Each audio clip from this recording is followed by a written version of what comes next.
of Zion National Park. The river can be hiked as it weaves through the canyon. One must be careful, however, during the rainy season. The river can flood, and the current can be quite strong. Hikers have died hiking the river. Canyon walls are on both sides of the river.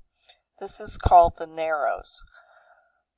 There are many beautiful waterfalls and flowering plants in the Narrows. One should wear some type of protective footwear when hiking the river. The banks and the bottom of the river are rocky, but it is a great adventure and is well worth the effort.